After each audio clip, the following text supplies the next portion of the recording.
एक गांव में एक खाली जमीन पड़ी थी जहां से अजीब सी आवाजें आती थी। मैं तुम सबको नहीं छोड़ूंगी, सबका खून पी जाऊंगी। बस एक बार मेरा शरीर जिंदा हो जाए। अरे दैया रे, ई किसका आवाज है भाई? लगे थे कौनो भूत है। भागो यहाँ से, नहीं तो अपन तो गए रे दादा। फिर दोनों वहां से भाग जाते हैं। उसी गांव में गणेश किसान अपनी बीवी रेखा के साथ रहता था। वो बहुत ही मेहनती और ईमानदार था। एक दिन उसे गांव से थोड़ी दूर पर एक जमीन का खाली टुकड़ा दिखता है। अरे वाह, क्या बढ़िया जमीन है। ये इतने दिनों तक खाली थी और किसी की इस पर नजर नहीं गई। क्यों ना इस पर खेती करूं, कुछ आमदनी ज्यादा हो जाएगी। तुम यहाँ क्या कर रहे हो भाई? जानत नहीं, ये जमीन शापित है। भूत और चुड़ैल रहा था इसमें। चला घर को भागा।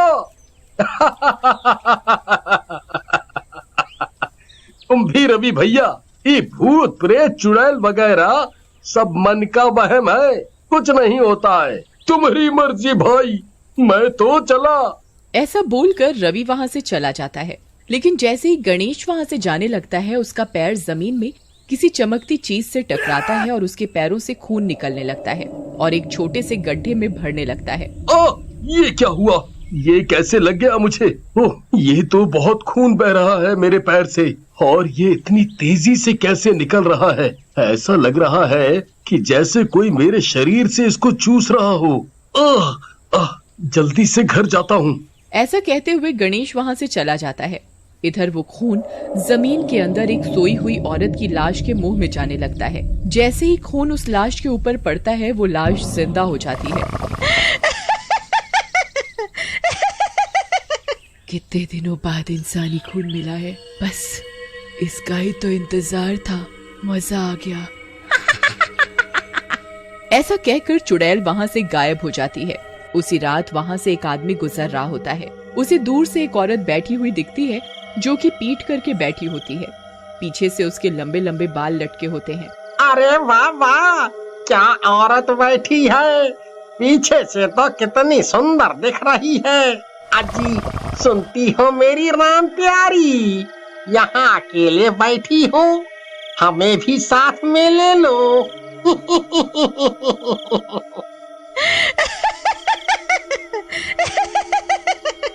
आजा राजा पेड़ के पीछे, इस बेरी के नीचे, हाय रे पिया कांटा लगा, आजा।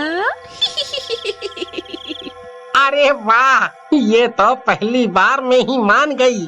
आज तो मजा आ जाएगा। ऐसा कहकर वो आदमी चुड़ैल की तरफ बढ़ता है, लेकिन औरत के पलटते ही, अरे मर गया रे। ये तो चुड़ैल है, बचा लो मम्मी। ऐसा कहकर वो आदमी वहाँ से भागने की कोशिश करता है, लेकिन चुड़ैल उड़कर उसके सामने आ जाती है और उसका हाथ पकड़ लेती है। ए राजा जी, अभी तो कह रहे थे मजा आ जाएगा, अब भाग क्यों रहे हो? आओ ना। आओ ना, साथ में मजे करेंगे।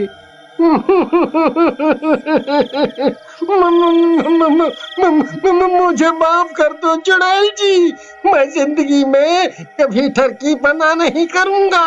माफ कर दो मुझे। लेकिन चुड़ैल उसकी एक बात नहीं सुनती और उससे मारकर उसका खून पी जाती है और फिर गायब हो जाती है। अगली सुबह गणेश रेखा के साथ वहाँ पहुँचता है। अरे वाह जी, ये तो कितनी अच्छी जमीन है, इस पर तो खूब अच्छी फसल हो जाएगी। लेकिन अब तक इस पर किसी ने खेती क्यों नहीं की? कहीं कोई गड़बड़ तो नहीं है इस जमीन में? तुम्हारी इसी बात पर मुझे बहुत गुस्सा आता है। एक तो तुम ना शक बहुत करती हो। तभी रेखा की नजर किसी चमकती चीज पर पड़ती है। अजी सुनो, ये क्या है? देखो, ये तो हीरा लगता है। बाजार में इसका अच्छा दाम मिल जाएगा। वाह वाह। अरे ये क्या कर रही हो रेखा? ये हमारा नहीं है और हमें लालच भी नहीं करना चाहिए। तुम इस चमकती हुई चीज को यहीं फेंक दो, पता नहीं क्या है ये। लेकिन रेखा उसकी एक बात नहीं मानती और उस चमकती हुई चीज को लेकर घर चली जाती है। रात में वो हीरा कहाँ गया? उसी में मेरी जान है। अगर वो मुझे नहीं मिला तो मुझे ये दुनिया छोड़कर जाना पड़ेगा और मैं अपनी खून की प्यास कहाँ से बुझाऊंगी? मुझे जैसे भी हो वो हीरा ढूंढना पड़ेगा। ऐसा कहकर चुड़ैल गांव के अंदर अपने खोए हुए हीरे को ढूंढने लगती है। तभी उसकी नजर गणेश के घर पर पड़ती है। गणेश के घर की खिड़की से बहुत तेज रोशनी आ रही होती है। लगता है मेरा हीरा इन दुष्टों के पास है, मैं इनको छोड़ूंगी नहीं। चुड़ैल गुस्से में गणेश के घर की तरफ बढ़ती है और खिड़की से अंदर झांकती है। अंदर रेखा उस हीरे को लेकर बैठी होती है। तो हम भी अमीर हो जाएंगे, हमारे पास भी गाड़ियां होंगी, नौकर चाकर होंगे और मैं तो इस हीरे को बेचकर गांव में सबसे बड़ा मकान बनाऊंगी। अरे ये औरत तो मुझसे भी बड़ी चुड़ैल है, मेरे हीरे को बेचने की योजना बना रही है। लगता है इसे सबक सिखाना पड़ेगा। ऐसा कहकर चुड़ैल रेखा के सामने आ जाती है। महारानी जी, तुम्हारे सपने पूरे हो गए हो तो मेरा ये हीरा मुझे वापस कर दो। चुड़ैल जी, क्यों जी? ये हीरा तो हमें मिला है, मैं नहीं देने वाली आपको। आपको करना है जो कर लो, अब ये हीरा तो मेरा है। लालची औरत, तू ऐसे नहीं मानेगी, तुझे सबक सिखाना पड़ेगा। ऐसा कहकर चुड़ैल रेखा की तरफ बढ़ती है, लेकिन तभी गणेश उन दोनों के बीच में आ जाता है। तू कौन है? लेकिन तेरे शरीर से तो खून की खुशबू आ रही है, जिसे पीकर मैं जिंदा हुई हूँ। मेरे खून से? अरे चुड़ैल जी, क्यों रात में झूठ बोल रही हो? ये मेरी बीवी जिंदा नहीं छोड़ेगी। ये अपना हीरा लो और यहाँ से चली जाओ। मत डर, तेरी वजह से तो मैं जिंदा हुई हूँ। तुझे मैं मारूंगी नहीं, लेकिन मुझे शरीर चाहिए, वो तेरी बीवी के रूप में मिल गया। ऐसा कहकर वो चुड़ैल रेखा के शरीर में प्रवेश कर जाती है।